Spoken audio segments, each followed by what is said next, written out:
This video was shot in February of 2016, and because it was just a short clip, I never really put it into a video. Well, this week has been really hectic. It's going to be even worse. So I'm going to be going back into the archives and bringing out some of the things. So hope you like them. This area here, this is where the truck goes. Right now it's full of everything else but truck. The big saw, the radial arm saw, that's set in front of Lydia's car, but it was too long, and Lydia's car is bigger than my truck. Yeah, I got a tiny truck. So I want to move the radial arm saw over into this corner and bring over the stuff that's sitting in that corner, which is small. It's the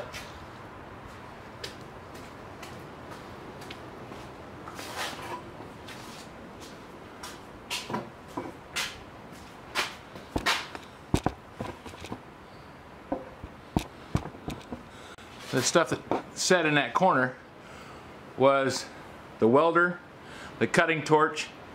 Cutting torch and welder are both very small, and I'm going to leave the drill press over here because I want to have the drill press where I can reach it. I'm going to put it over by the door. That way it'll be open and easy to get to, and I'll be able to put the planer up next to this big cabinet where it won't take up a whole lot of space, and it always has to come out away from there anyways. It's on wheels, easy to get in and out.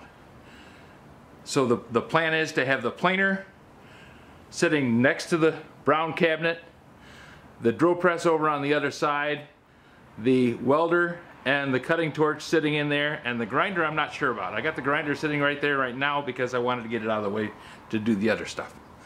The big radial arm saw used to sit here, and I had the bandsaw sitting on this side, and we used the bandsaw as an anchor to tie the door to when the dog went outside into the backyard so the wind didn't blow the door shut. I'm going to have the drill press down here next to the door, and I'm going to have the radial arm saw over next to the bench. I'm going to move the welder and the cutting torch into here. That grinder probably is going to go someplace else. I don't know really where it's going to go right now. But the bandsaw and the big saw are going to sit over there. Not sure about the file cabinet. The file cabinet is kind of nice to put small stuff in that gets it out of the way. But then it's that problem of when it's in the file cabinet, it's basically lost, and if you can't see it, you don't ever use it. So I don't know about the file cabinet. Maybe the file cabinet is going to go out for a free guy. Who knows? But I'm going to be straightening up and sorting out here so I can get the truck back inside and have it so I can get to the big radial arm saw, because the table saw is now down at Ryan's house. As soon as I took the table saw down to Ryan's house, I found 101 things that I wanted to do and I needed a table saw for. The radial arm saw does everything that the table saw does almost. It does some things that the table saw won't do. So I'm going to hook that up. I've got it wired. All I have to do is put a plug on the end of the cord. It'll go right into the 3-prong outlet that I've got over there. I should be good to go. I'm all dressed up in my Swampers. I got on my patched jacket with my favorite hip pockets on the front. Full adaptation. I have a bunch of stuff I have to move around because I've been piling it on top of things for months. I should put this nozzle back on because that would just make good sense. Is to direct the chips outside of the planer. That's a good job. It lets me hook up a 4-inch hose to the dust collector. And when I had it in the shop over in Union City, I really needed it because it blew crap all over the place. And the shop over in Union City was very small. Now that I have a much smaller shop, it actually gives me the opportunity to not have a dust collector, because the smaller shop means everything has to be on wheels. I have to be able to push things into a space and then back out of it because I need to put the truck inside. So because everything is on wheels, I don't need a dust collector. The dust collector really is to keep the stuff from getting into all the fixed equipment and made a big huge mess in places that I couldn't get to with a broom very easily. Now I wheel the planer out onto the floor, blow the chips out onto the floor, shovel them up, put them in a bag, put them in the garbage, away they go. I don't use the planer much. When I do, it's a very cool thing to have. I use it on the workbenches, work very nicely, but I don't make a lot of workbenches. I might make more workbenches, who knows. But right now, I don't expect to make a lot more workbenches.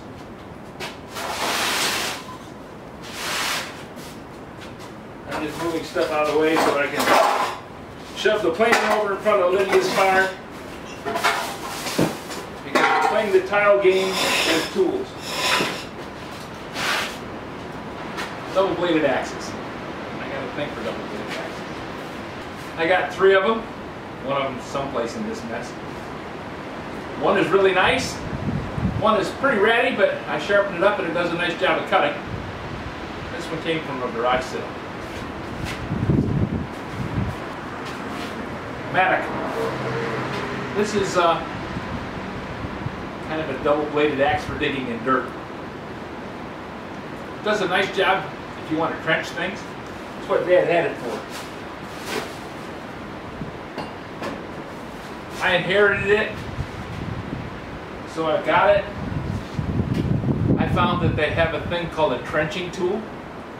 It's a gasoline-powered dirt chainsaw. I don't do much with a mattock anymore. Sometimes you want to get into and out of a start and stop spot for the chainsaw, but other than that, mattock is basically superseded by the chainsaw.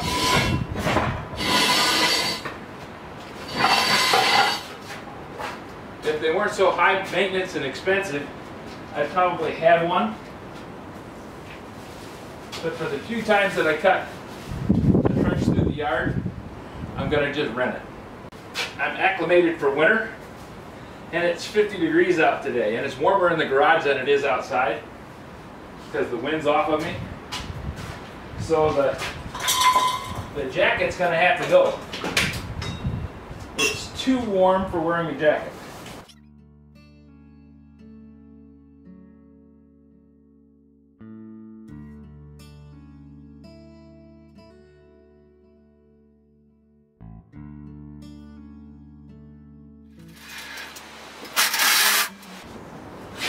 This is a Jet 13-inch planer molder. It's a planer and a molder, it says right across the top. 13-inch capacity, 3-knife cutter head, 20 feet per minute planing speed.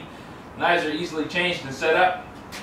1.5 horsepower, 115-volt motor, double D-belt drive. Standard locking casters, 4-column design for rigidity and accuracy. As a molder, it's more than 43 different molding profiles. 3-knife set produces finished cut, 10 feet per minute molding speed, easy to install cutters. Absolutely true. Love this machine. Does a great job. This was bought for me by my lovely wife because I wanted to build a circular staircase. And I had struggled with the idea of using glued together panels made up of pallet boards. Using the glued together oak boards from the pallet boards, I was able to have the grain run vertically in the steps. That made the grain much more sturdy. If I recall correctly, I had 14 steps on the whole stairs, going up 9 feet. There was about 9 inches between steps. I don't remember, and I wasn't videotaping at the time, so the stairway was really cool. Still is really cool as far as I know. It's still over in the workshop, unless somebody took it out and sold it, which is possible because it was a cool thing. I have to do that again. I don't really need a circular staircase, but it was one of the things that you build and you go, wow, that's cool. Very few things in that shop were ever built with the idea of, wow, that's cool. But the whole idea of the circular staircase and the balcony, that was cool.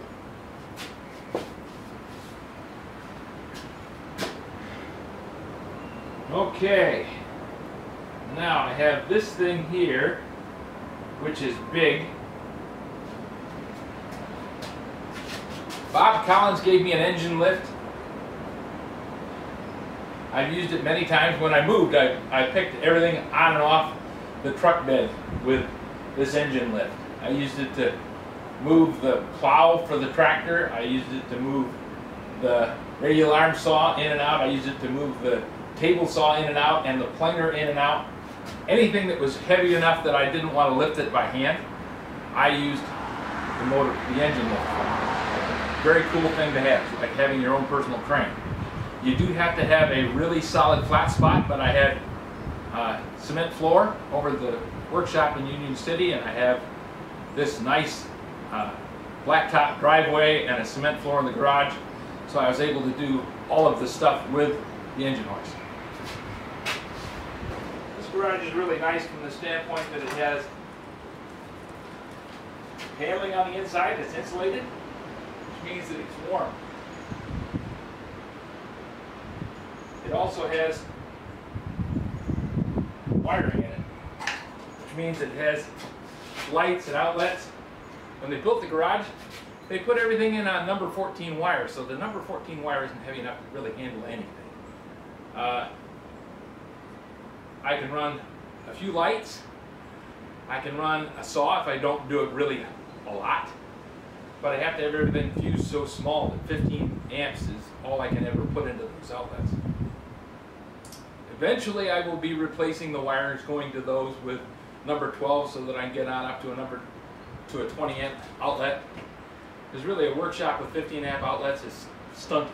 Over on the main panel I have a 20 amp outlet hanging down below it.